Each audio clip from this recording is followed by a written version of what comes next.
Thank you, Ethel. You know, I believe you could preach. I really appreciate your reading of Scripture, and particularly the way you read the creation story. As Ethel was reading that, and we got to that part down near the bottom of my first page, where God says, "Be fruitful and multiply and fill the earth and subdue it." I thought, okay, check, we've done that, we can move on now. That's been done. We've completed that task. I think we could probably turn our attention to some other things. As we begin today, last Sunday I talked about diversity as a sign of the Spirit of God, maybe even as a prerequisite for the presence of God's Spirit. That diversity, where diversity is absent, that perhaps, I suggested, the Spirit of God may not dwell. Whenever I think of diversity, nowhere is that more noticeable than in the Bible than in this Yahwist's story of creation, Genesis 1:1 through 2:4a. The Yahwist was writing probably around the time of the Babylonian captivity, maybe a little before that. Perhaps there's the jury's still out on exactly who this Yahwist writer was. But this is one of the writers in the book of Genesis who contributes this story. And it's a great story of creation. It's a really, and the way it's organized is phenomenal. I'll get to that in just a few moments. But notice it is indeed the Spirit of God that moves over the face of the deep and breathes life into existence. And that existence is then characterized by extreme diversity. When you look at all the stories of all the days of creation, the great diversity that unfolds as creation itself. Now, I thought about what would be a good characterization of this.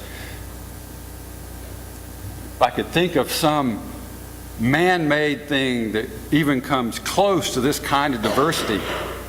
And what I narrowed it down to was a Swedish retailer with a great store called IKEA. It's one of the most diverse indoor places I've ever been in my life. It's huge. Who's been to IKEA? Oh wow, just about everybody's been to IKEA. Yeah, and if you just wait a little longer, it'll probably be big enough to include you whether you go there or not. This store sells just, and I'm not doing a commercial for IKEA, but I think it makes a point. I was just taken by everything that's included in this thing and how diverse it is. Everything you can imagine for one's house, living rooms, bedrooms, kitchens, dining rooms, playrooms, you name it.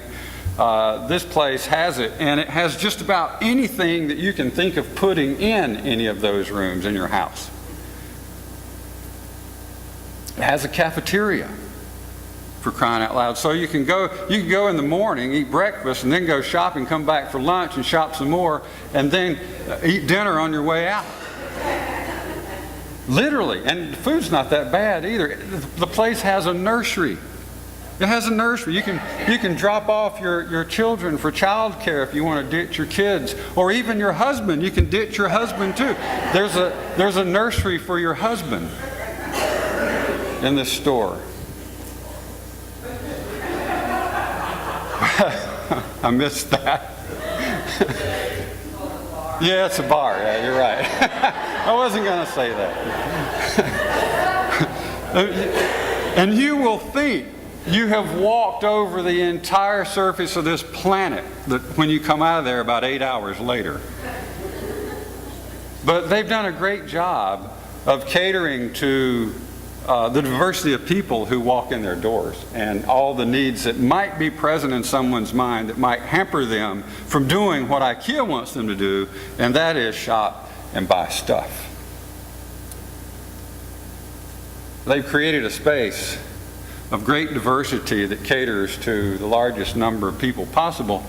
In the story of creation, It's interesting to me that the way the Yahwist lays out this story, God creates a space and a place, and then God creates creatures to inhabit those spaces and that place. For instance, if you look at day one, what's created on day one? Light and dark, first of all, right? The very first thing is light and darkness. And I don't know of a better illustration for diversity than this complementary of opposites, lightness and darkness. Because when you think about it, that pretty much includes everything. Whenever you look at things that different, that opposite, and yet that becomes a part of the whole, because you can't have one without the other. There is no way, it's impossibility to have light without having dark.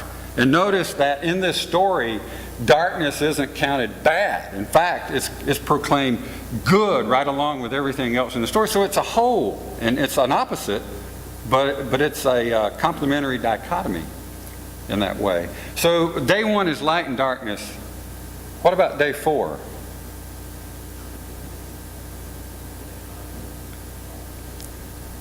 Light beings, or if you will, sun and moon, right?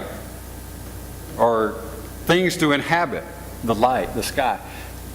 Then on day 2, sky and water comes into being. And on day 5, the parallel is that sky creatures or water creatures are created, right? So creatures or beings to inhabit that space. And then on day 3, land, earth, comes about. And on day 6, the parallel, creatures are created to inhabit that space called earth, the land. So the land creatures are created on day 6. And then, of course, we know that a day of rest was set aside. So the Yahweh sets out to write a story, or to record a story really, that was already circulating orally for many, many hundreds of years, if not thousands, among the people, of how things came to be and what its relationship was with the Creator who created them. I began to think about, and I've thought about this for a long time, if we were to set out to write such a story, how might we tell this story? What might we add to it that we don't get in the first chapter of Genesis through 2:4a? How might we tell this story? Think of all the things that we could now include that couldn't be included then because the knowledge wasn't there. Just think for a moment about what's become available to us as human beings through the marvel of the Hubble telescope. All right? Are there things we could add? Are there ways we could expand this story? Are there ways we could deepen this story? Absolutely. We can see now and know much more. We can see so much farther back in light years. And we can know so much. We do know so much more now than was known then when the Yahwist wrote down this story of creation. Some years ago, Sister Miriam Therese McGillis set into writing the story of a cosmic walk that takes us through the story of the universe with what was at that time pretty good scientific understandings of how the universe came to be.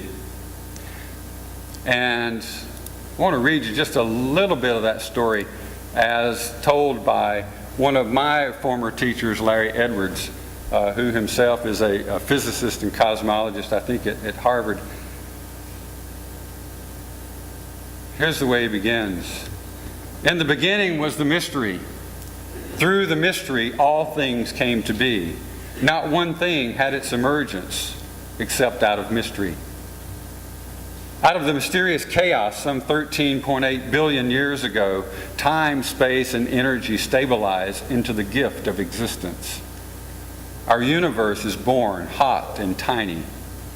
As the universe expands and cools, energy condenses into matter, subatomic particles, radical new beings with new powers, and they in turn transform into atoms of hydrogen and helium. New beings with new powers. The rapid expansion of the universe stretches out the small fluctuations in the primal distribution of matter into gigantic filaments, drawing the hydrogen and helium into the cosmic web of things, the primordial creator of all subsequent forms. Concentrated by the gravitational force of dark matter, these gaseous filaments collapse into clusters of enormous stars, wherein the stars are born, live, and die.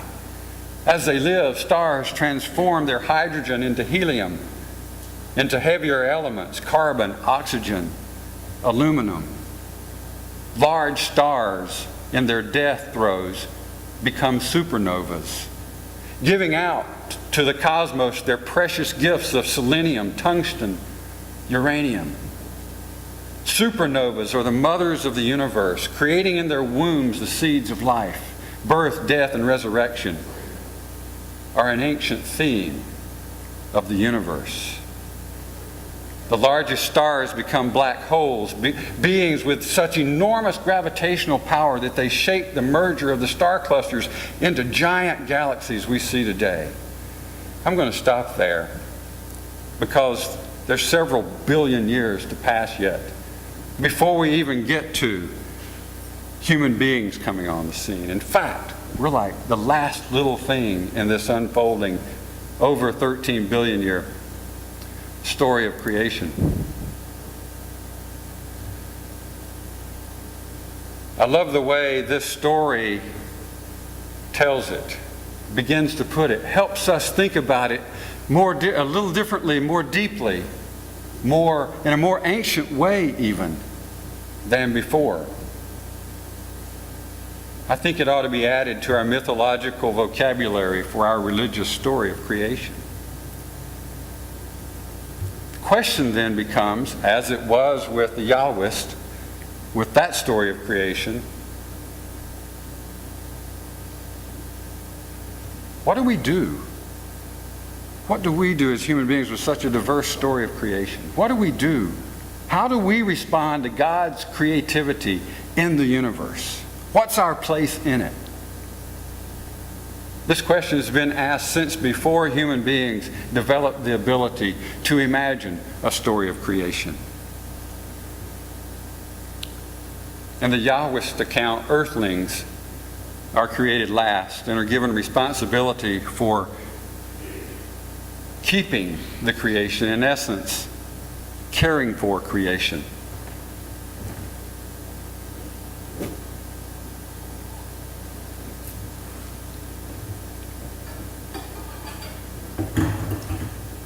And what does that mean for us? What does it mean for us if our place in this creation is to keep it and to care for it? Another one of my teachers in seminary long ago, a teacher and mentor and friend, Bob Persky, said, God has created this world with everything in it we need. It will work. Our task is to put it all together and make it work. Well, I think in those terms of a kindergarten classroom and all its diversity, many of you have much more experience with that than I because you have kindergartners or have had kindergartners recently. Think of all the stuff in a kindergarten classroom. What are some of those things?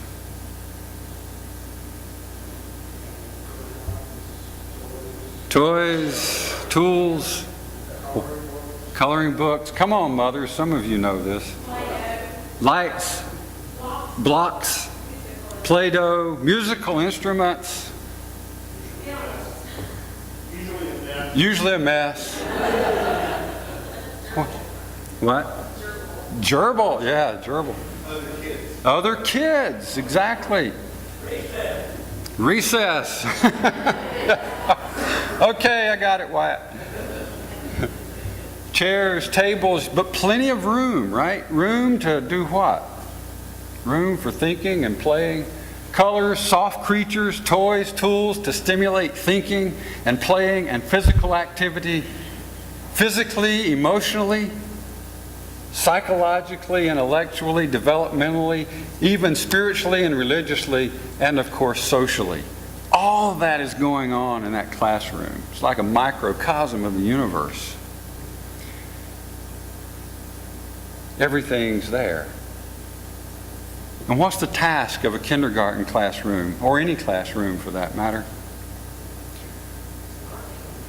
Learning, development. Development of who?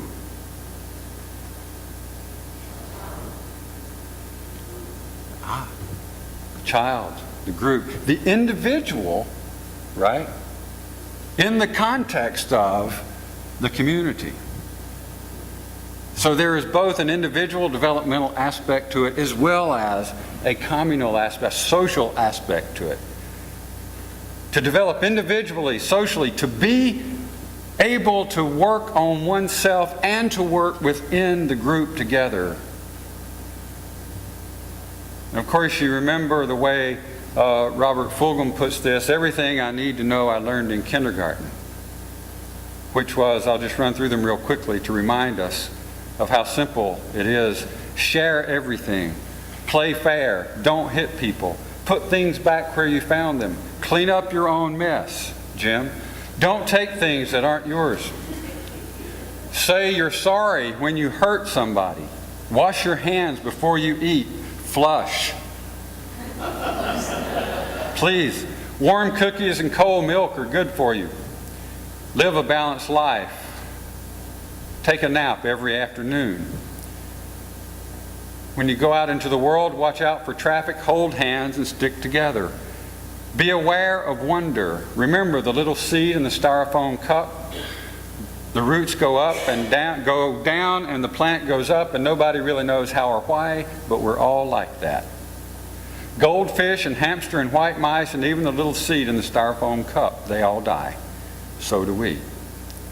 And then remember the Dick and Jane books and the first word you learned, the biggest word of all, look.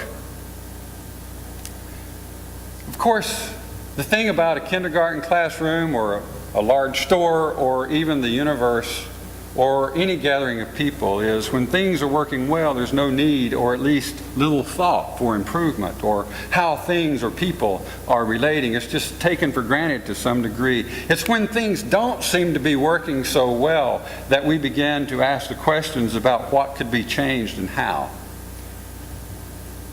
On this Father's Day, I remember my own dad who was really good at fixing things when they were broken or when they'd fallen apart. He loved working on small engines, and I inherited his knack for taking things apart and finding out what's wrong and how something works. Unfortunately, I did not yet inherit his knowledge about how to put those things back together and make them actually work again. But I'm working on it, and it occurs to me that it was a skill he acquired only as he aged. But he taught me that in a small engine, things are in relationship. He taught me that in that relationship, the things have to work together, the parts have to work together. If one gets out of line, trash in the gas line, oil becomes too thin to lubricate, spark plug dies, then nothing works. When I think about that store we talked about earlier, I wonder if any of you have ever bought anything at IKEA. Yeah? How'd you get it home? In a box. In a flat box, right? And then what did you do? Yeah, you put it together. You had to take it out of the box, you had to read some instructions, you had to put it together. You had to put it back together, really. Because before it was apart, it was designed in a way that it would fit together. It started as an idea or a model that actually was together at one time before the pieces were actually made and cut and boxed.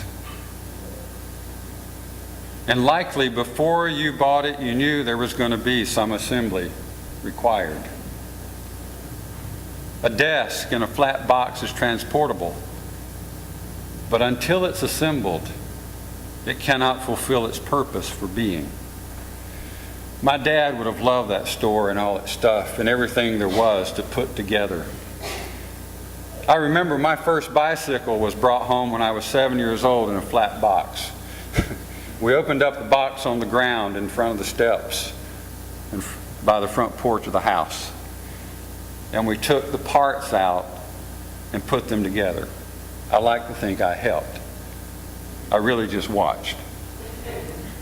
But then, after it was together, I rode the bike.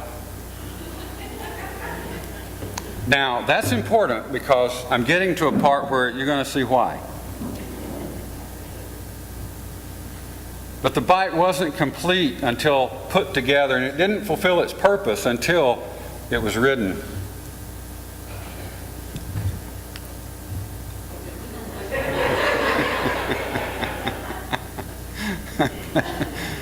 Okay. Hey, I got an idea. Let's just use our worship bulletins today. Thank you. So, fulfilling our purpose, putting things together, we're that way. We might be tempted to think that we're islands and exist in indubitable completeness. And we are complete in a way as individuals, but like the unopened boxes of parts and pieces, there are times when we need a little help putting things together. When we consider our place in the universe, we know that some assembly is required. And something is required in us to fulfill our purpose. And just when we get it together, our hearts break or our minds forget. We offend someone we love. Our bodies fail. We get into something we didn't intend. Things fall apart or fall down. We fall apart. So some assembly is even required for us at times. It's counterintuitive, of course. Our ancient brain programs us to run away in danger or to stay and just get into a fight. But assembly is really what's required. Assimilating, bringing together, strengthening. For our own well-being, and not only for our own well-being, but for the well-being of the entire planet, for the care of all creation. People getting together is required. And we have a creative, God-given responsibility for that. So, we put ourselves back together again. Sometimes we assemble together for love and comfort and support, or for justice and peace and action. But getting together, even assembling physically together in a sanctuary, is a part of that. And I'm glad you're here. I'm glad that you've chosen to assemble together today. And I look forward to more time together as we figure things out, even when they fall apart. Amen.